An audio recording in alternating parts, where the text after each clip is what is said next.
Recording in progress. Shalom, Mishpaka. Thanks again for tuning in to the spirits, the waters, and the blood. Most definitely, I'm your favorite Hebrew Israelite. Most definitely want to give thanks to Yahweh Bahashem Hamashiach Yahushua Uvein Barakata Ruach Kodeshecha. I'm here today in order to give an address or to give a bit of information, fair use, about the different a video that I watched that basically has a lot of doctoral information about current events that's going on today. And in watching it, I started watching it, but I didn't watch it all the way through. I was like, hey, this is something that, most definitely I could do a recap on and inform individuals. So again, fair use for educational purposes, most definitely edification, or just for people that want to know. All right, so technically, I went into parts of the video and then I explored it a bit and then found that then the individual had some valid information that was, presented. All right, just to give a little, I guess, my thesis of well, not my particular thesis, just the preamble of the video. Technically, the video offers information that's stating the biblical calendar as far as the months and what stages of a cycle of years that we're in. I don't agree totally with everything that the individual says, but at least when he speaks on the different things that's occurring nowadays, it stands valid. Um, so therefore, like I said before, I just wanted to actually go through, share the information that I received, and most definitely give insight if need be. Um, if you have any particular, I address questions, whether it be by the comment section down below, or you could text me, or if you have my phone number, you could call me. So therefore, yeah, I guess yeah, you could call me. Um, if I don't answer, then just leave a message or what have you, or just send, like I said before, the best communication for me, for if it's not um, critical or an emergency, is to actually just text me. And so basically, going back to this particular video, it gives different information about our current events that's going on, such as that spy balloon that floated over the U.S. and then two others were shot down. So it's a total of three altogether that's been shut down. And I believe that they recovered all of them, but I haven't heard any news that they recovered all of them. With that being said, so going through the different stages of what we're facing with, economically, and also the main objective of it is how we're set, when it comes to us, man, or the the nations, and the war that we are actually, you know, headed towards. Trying to give a little bit of insight on it without actually disclosing the video all the way through. So, and it also gives a look at how the Jew or Jewish or ish individuals place the Talmud in order to change biblical timing and our biblical months. So, it's, like I said before, it's a lot of information entailed in this video, and for our brothers and sisters that's up on the times or up with the knowledge, hopefully you can keep up with what he's saying.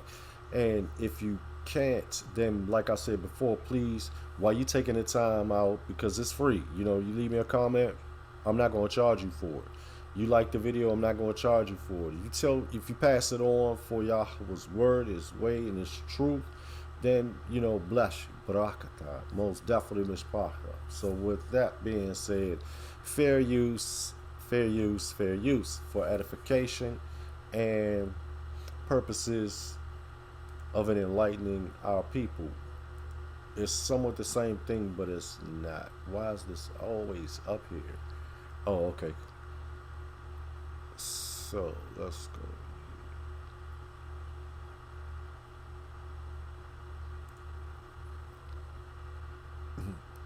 And again, for individuals, like I said, this is for the Father. The Father's name, the will, His way. If you look at this word right here, it says HYH or He Wa He. They make the HW Wayne and and the H sound. So if you put a yod, which is that letter right there, in front of this letter right here, you get the word Yahweh. Reason why I say Yahweh, and I watch other people's videos and they forget about the moreover part in Exodus when Moses or Moshe he's talking to the Israelites and he tells them the Father's name, and moreover YHWH is there, the Lord's name, the Lord's holy name is there, and it's not only an idiot would say that it was infused into the word because of the ancient text that we have that's out there, but I'm not going to go into that right now.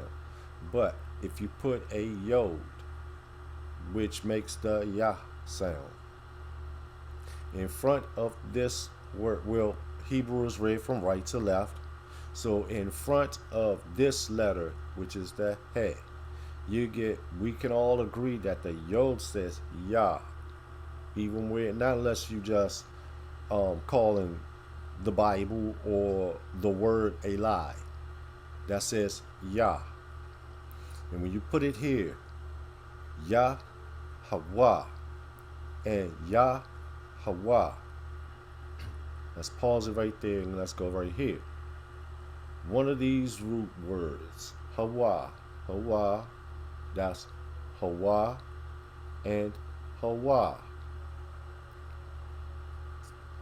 have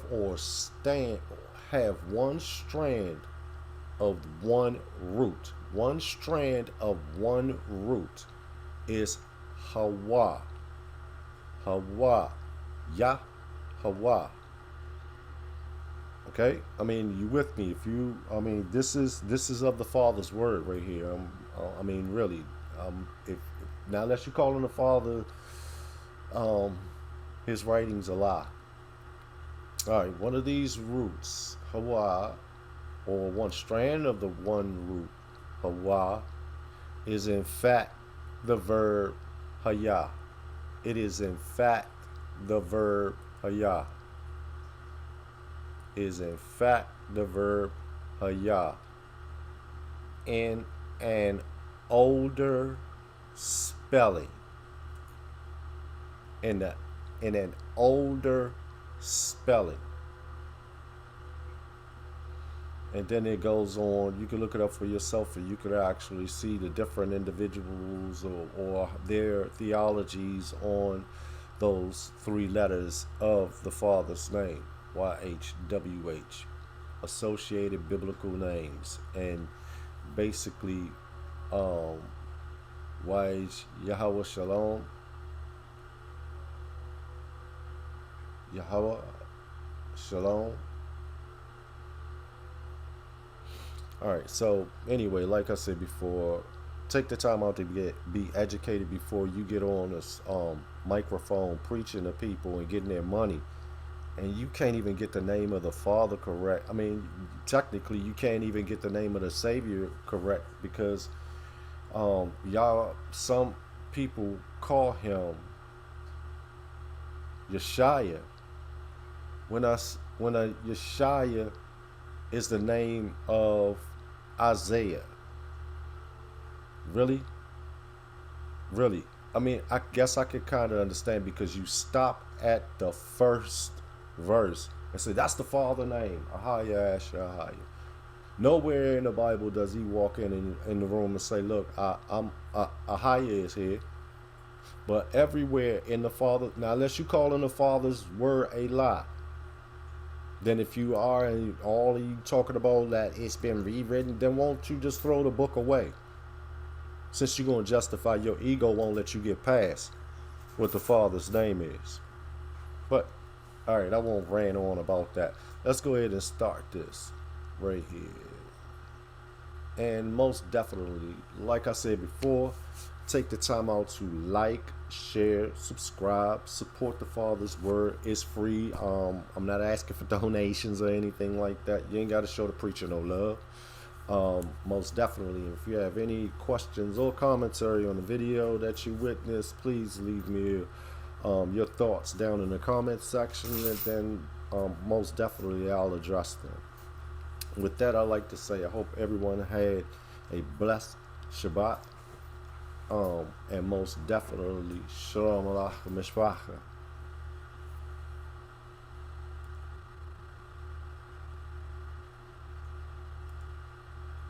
Why I'm beginning to believe that the 7-year Shemitah cycle does not start on Rosh Hashanah in the fall, but instead it starts on Nisan 1 in the spring. And if that's the case, that means that we are still in the 10th Shemitah cycle since Israel became a nation in 1948, and we are currently still in the Shemitah. Fair use, fair use, fair use. Educational purposes. The 7-year Shemitah cycle does not start on Rosh Hashanah in the fall, but instead it starts on Nisan 1 in the spring. And if that's the case, that means that we are still in the 10th Shemitah cycle since Israel became a nation in 1948, and we are currently still in the Shemitah year, the final year of the 7-year period. And the 11th Shemitah cycle that encompasses Daniel's 70th week, the 7-year tribulation, has not come to pass yet. I'm going to show you why the Jews, the ones who are in blindness right now, their calendar is actually 6 months off. And basing the 7-year Shemitah cycles from Rosh Hashanah to Rosh Hashanah is not biblical at all. And everything I'm about to show you, my entire argument, is completely based on the scriptures. And before we get started, I just want to say something. The whole concept of the 7-year tribulation beginning in March with the beginning of the next 7-year Shemitah cycle, the 11th cycle that I've talked about in previous videos, 11, the number of chaos, the number of judgment, does not sound too far-fetched now, does it? Folks, we are on the verge of a nuclear war. Outside of all the rhetoric that has been ratcheting up over the last few months, look what just happened last week. China flew a huge balloon into our airspace equipped with high-tech surveillance equipment that flew over our nuclear installations before it was finally shot down by the Biden administration after a huge public outcry that finally forced their hand to do it. And the reason why they delayed it because they wanted the balloon to complete its mission on behalf of China. There are 3 reasons why China sent in this balloon. 1, to confirm locations of their nuclear installations, so that way they can either 1, blow them up, or 2, jam their signals when we try to launch them. 2, to test out how far they can get into American airspace before there is a confrontation, so that way they'll have proper intel on how to execute a successful Red Dawn invasion. And they have already came out and said it's been confirmed that they will be invading America at the end of 2024, going into 2025. And trust me, when they say that, it's actually going to be a lot sooner. And the 3rd reason why they sent this balloon into our airspace is to test how far it will get, so that way the next time they send one in, it will have a nuclear payload on the bottom of it. Once it gets into position, just like this one did, they can just detonate it, and this will cause a huge EMP to blast our nation and take down our entire grid, and we will be back in the pre-industrial age, which means 90% of America's population that depend on this grid will be dead by 2024. And this is also confirmed in the Deagle reports. 90% of America's population gone by 2024. Surprise, surprise, surprise. And that will leave only 30 million people to fight off an invading 100 million Chinese army and whoever the Russians send in as well. And now China is irate about this balloon. Are we looking at a black flag event that gets this whole thing started? So we have the whole world going to hell in a handbasket. And by the way, in Israel, we have the latest Messiah called the Yanuka. performing miracles, healing people, and with the ability to quote the entire Torah just from memory. And by the way, this guy even has his own YouTube channel, which I find is really comical. I wonder if his channel is going to get demonetized. Hey, did you like that miracle? More to come. Make sure to smash that like button and subscribe.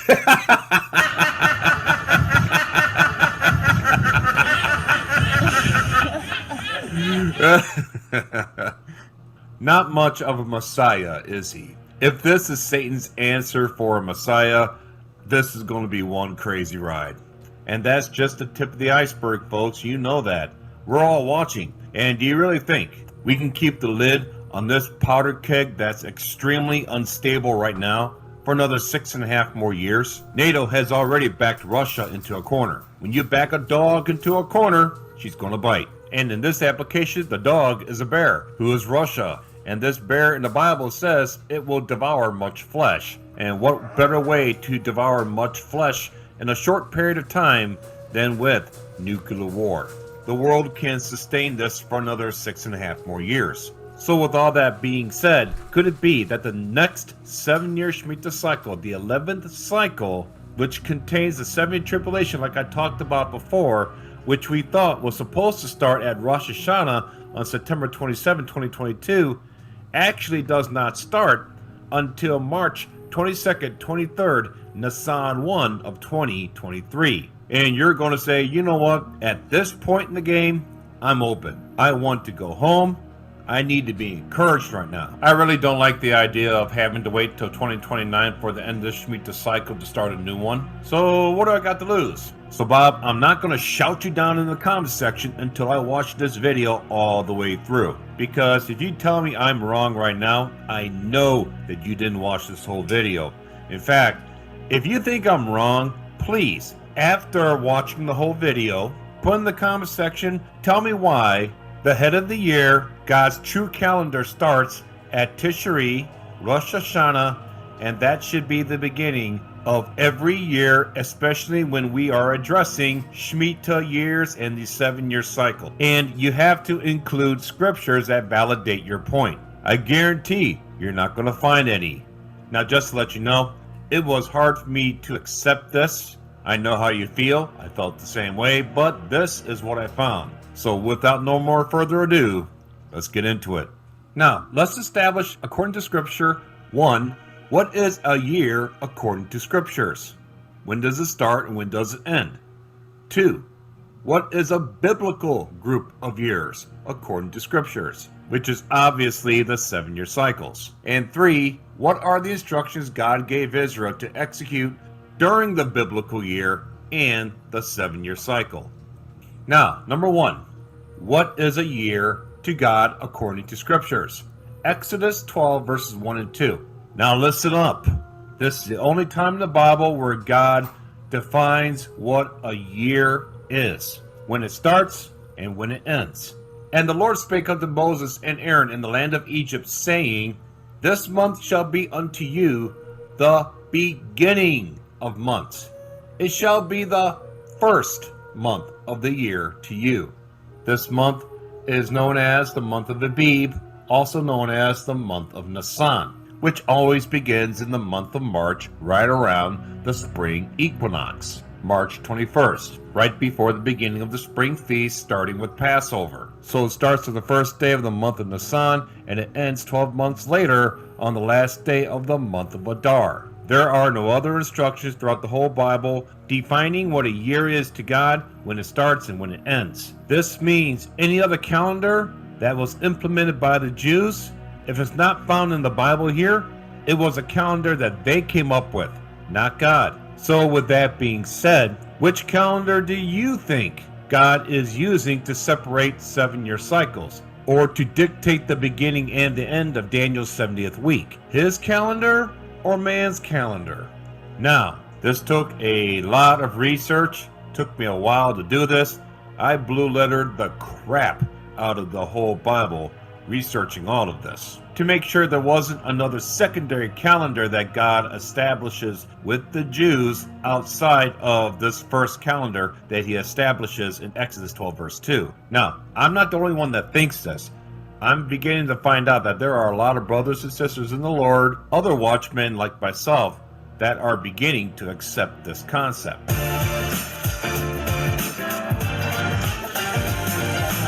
So with that said, let's jump right in and start with the most obvious thing that Judaism gets wrong about Rosh Hashanah, which is that this Jewish New Year is not the Jewish New Year. In fact, it's off by a full 6 months. Now, according to the Talmud, there are 4 New Years, one of which is the correct one. And the one that Rosh Hashanah recognizes is called the New Year for years or seasons, and it's considered the anniversary of creation.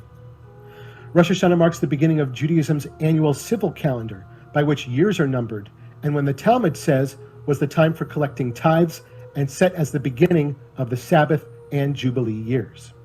This is why it's called Rosh Hashanah, meaning head of the year.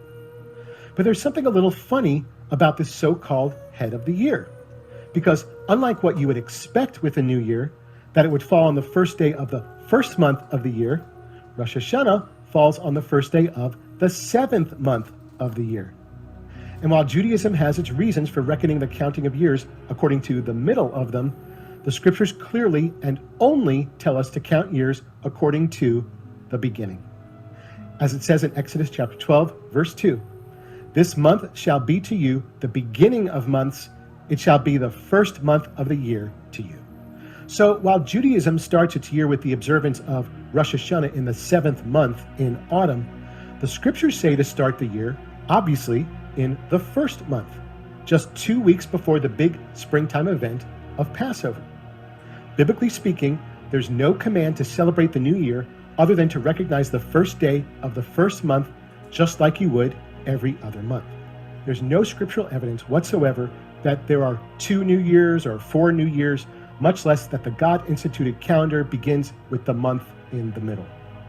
There's a world of difference between a new year and an anniversary.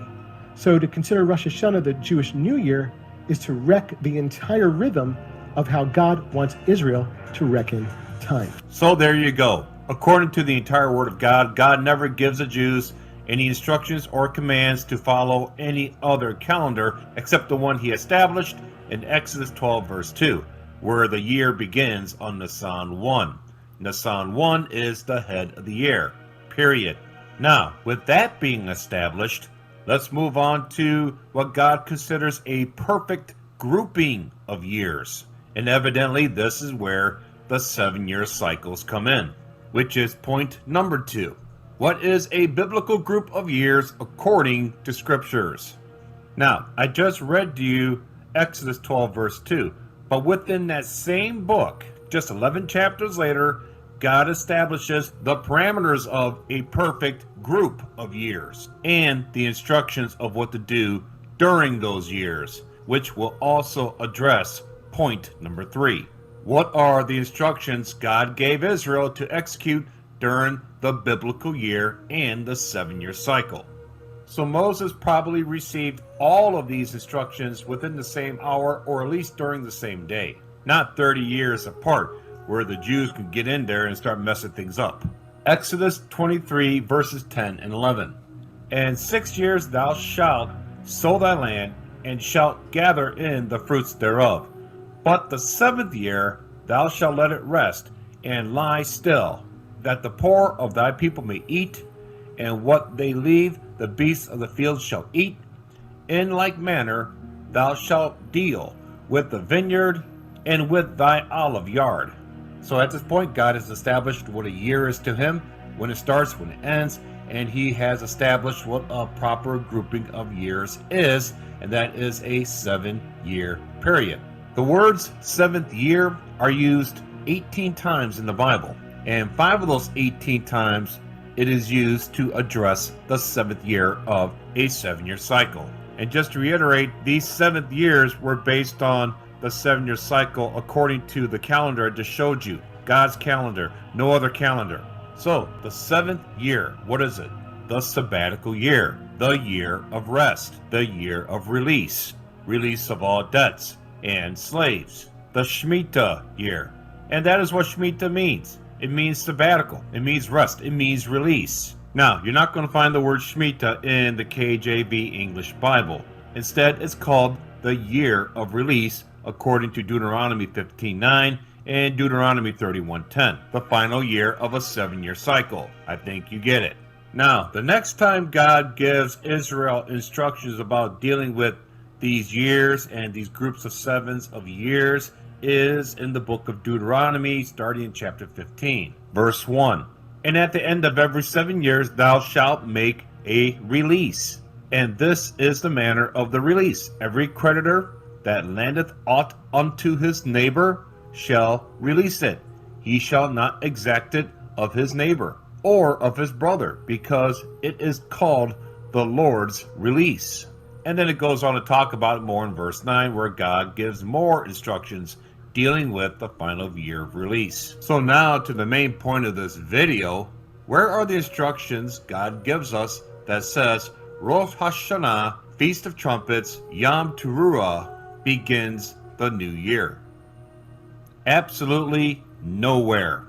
The only instructions that he gives concerning this day is found in Numbers 29 verse 1. And in the 7th month, notice how he didn't say the 1st month. It's the 7th month. So it's not the head of the year. And in the 7th month, on the 1st day of the month, ye shall have a holy convocation. Ye shall do no servile work. It is a day of blowing the trumpets unto you. And this day is known as Yom Teruah, the day of shouting, also the Feast of Trumpets. Now, here's a snapshot of the Blue Letter Bible search I did for the words, the first day of the 7th month. Notice how each verse here deals with one of two things. One, the instructions that God gives the Israelites what to do on this day. Or two, it's a comment from somebody of what happened that day. No instruction saying that it is the new head of the year, that it has replaced God's original calendar, or anything of the sort. Hey family, as you can see, the world stage is being set right now for the tribulation period to begin. And that means we do not have a whole lot of time left. This means the trumpet is about to sound and the age of grace will be over. And when that trumpet goes off, the time that you have to complete work for God's kingdom has run out. God bless you all. So, if God never made mention of any other calendar in the Bible other than the one I just showed you, then what happened? How did we come to the point where we recognize the beginning of the new year happens only at Rosh Hashanah, and also the beginning of a new 7-year Shemitah cycle only happens at Rosh Hashanah? Well, it's pretty simple. This is alternate calendar added by the Jews to help them keep better track of their agricultural process in Israel, and not to be a replacement for their original calendar that was established in Exodus 12:2, like I just showed you. What's the reason that Nisan is considered the first month of the year, even though we start the new year in Tishrei? Well, there's 2 New Years by the Jewish people, and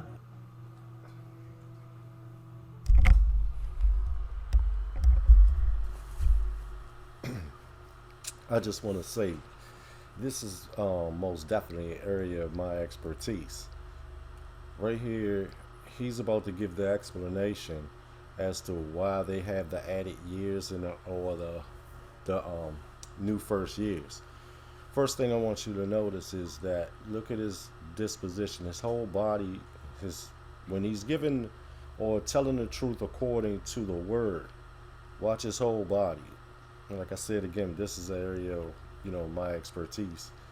But anyway, so we go to look at his disposition and look how first we're going to eliminate any ramifications or negative ramifications. He's not under pressure. Nobody's about to kill him. So basically he's speaking, he has no need to, I guess, exert nervous tension or energy. So therefore now we're going to go into when he's questioned on the reasons that substantiate the Talmud. You'll notice his whole disposition changes. It goes from calm to nervous. Watch the tension under his eyes start to form, and he'll use a lot of hand signals to divert you from an answer and basically dance around the explanation instead of giving what he believes is an honest answer.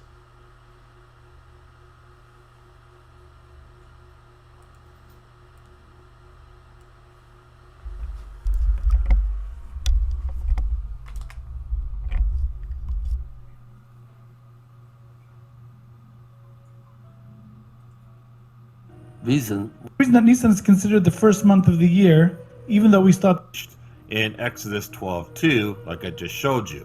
What's the reason that Nisan is considered the first month of the year, even though we start the new year in Tishrei?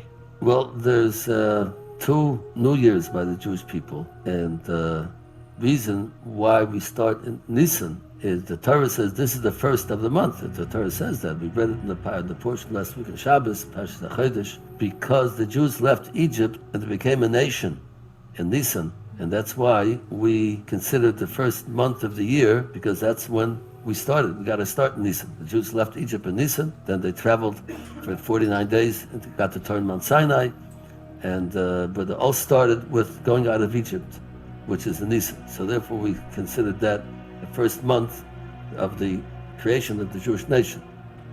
Comes to Rosh Hashanah, we call that the New Year, because that's the New Year as far as the seasons are concerned.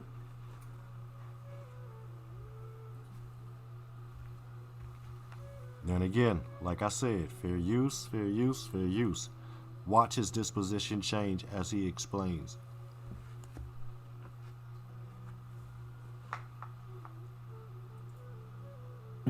Because that's when the New Year starts, that's when they cut the creation of the Jewish nation. Comes to Rosh Hashanah, we call that the New Year, creation of the Jewish nation. Comes to Rosh Hashanah, we call that the New Year, because that's the New Year as far as the seasons are concerned, because that's when the New Year starts, that's when they cut down the old, bring in from the fields all of the produce that was growing the whole year, and after Rosh Hashanah and the holidays, they started the whole new year. The rainy season starts, the planting season starts, and they go through processing through the winter, which in Israel it's not the winter, not snowy like usually like it is. It's a rainy season. They plant and they plow and plant and water, and the season and then it's cut down starting from Pesach to Shavuos, and then it's left in the field to dry. So the season of the year of living, of sustenance, of livelihood starts in Tishrei, because that's when the season starts for the whole process of growing process. But as far as the holidays, again, that's considered like the physical, earthly New Year. The spiritual New Year starts in Nisan. The spiritual New Year starts in Nisan because that's when Jews left Egypt and became God's nation. So it's 2 different New Years. One's the New Year, spiritual New Year, and one is the mundane, physical New Year. So there you go. The Jews recognize a calendar that starts on Nisan 1 as their spiritual calendar. That is their calendar, period. That's their main calendar. And the secondary calendar that they use, their agricultural calendar, which he calls a mundane calendar, which is basically it's just not a big deal. It's just some calendar that we developed to help us keep track of the agricultural process in Israel. And the big question is, why did they settle on Yom Teruah, the Feast of Trumpets, according to God's calendar, as the first day of their man-made agricultural calendar? It made perfect sense. It's a perfect alignment because 1, Yom Teruah sits perfectly right in the middle of God's 12-month calendar. 2, Yom Teruah always sits perfectly right in the middle of the transition from the harvest to the preparation of the land during the cycle. Because as you're about to see, all 3 of their seasons overlap by a month or so. 3, they lumped it in with Yom Teruah so that way it's easy to remember. It doesn't have to be an extra holiday that needs to be celebrated because the whole Jewish world and even Gentiles have already accepted Yom Teruah as one of God's feast days. So this makes it easy for everybody to remember when the new agricultural year begins. And for Yom Teruah, the Feast of Trumpets, is a day of giving thanks to God. Leviticus 23:24 says, Speak unto the children of Israel, saying, In the 7th month, in the 1st day of the month, shall ye have a Sabbath, a memorial of blowing of trumpets and holy convocation. Key word, memorial, remembrance, remembering everything that God has done to bless everybody over the last 12 months. So this day, the Jews are giving thanks to God for everything. So they're like, well, if we're going to be thanking God for everything on this day, including the harvest that we just received, it would only make sense to make this the key word, memorial, remembrance, remembering everything that God has done to bless everybody over the last 12 months. So this day, the Jews are giving thanks to God for everything. So they're like, well, if we're going to be thanking God for everything on this day, including the harvest that we just received, it would only make sense to make this the first day of a whole new agricultural year because the harvest is complete. And we can also thank Him in advance for the harvest that we are going to see in the year ahead. Because they know if they thank God in advance, they assume God will bless their work in the year ahead. So Yom Teruah was an obvious choice for the Jews to choose as the beginning, the first day of their agricultural calendar. Now, let me put something into perspective for you. The first 4 months of their new year, September through December, is primarily for preparing the land. And like I said, it overlaps to the next one, which is January through April. So they'll start planting towards the end of this first 4-month period. And then in the second 4 months, it's around springtime. They are full on planting now. The seeds are in the ground. And at this point, what are they waiting for? They're waiting for God to do His part, to send the rains, give them plenty of sun, ideal temperatures. And when does this all take place, everybody? According to God's calendar, Nisan 1 in the spring. New beginnings. The beginning of a new year according to God's calendar. God does not consider the preparation of the land the time of new beginnings like the Jews do according to the first 4 months of their agricultural calendar. God steps in when it's time for this organic life to start growing on a mass scale. The seeds begin to bud. They are growing stems. They are growing roots. New beginnings. That's done by God in the spring at the new beginning of His calendar on Nisan 1. And then after that, they go into the harvest season for the next 4 months. And like I said, all 3 of these seasons, these months, they all overlap. Okay, so let's not try to argue about that. So folks, in closing, if we are looking for the beginning of the 7-year tribulation period and the pre-tribulation rapture resurrection event, we need to be looking at the correct timing of when a year begins and ends according to God's word. And I'm no longer of the belief that the year begins and ends on Rosh Hashanah in the fall, because like I said, there are no scriptures that support this concept. Instead, it begins on Nisan 1 and only Nisan 1 in the spring. And in this spring, it begins in the evening of March 22nd and it ends in the evening of March 23rd. That's a Wednesday and a Thursday. So this will be the first day of the new year. And this will also be the first day of a whole new 7-year cycle. The 11th Shemitah cycle since Israel became a nation in 1948. 11, the number of chaos, the number of judgment, unrepentance, judgment for unrepentance. You get the idea. Will this be the start of Daniel's 70th week? I don't know. I'm not going to say it's going to be the start of it, but the data seems to indicate that Nisan 1, 2023 looks pretty solid. The rapture can happen any time between now and then. War can break out, and then peace comes in, and then the Antichrist confirms the 7-year covenant on this date. Who knows? We do have Ben Giver of the Israeli government possibly clearing the way for them to start doing sacrifices on the Temple Mount on April 5th. 14 days right after Nisan 1. Very interesting. Please comment. Let me know what you guys think. And folks, be sure to hit that subscribe button because I have more content coming out that's going to blow you out of the water if you're watching for the Rapture Resurrection. I'm just getting started. So be on the lookout. Hit that subscribe button right now so you don't miss any of this new content that we have coming out. May God bless you all and hang in there, for we are almost finished.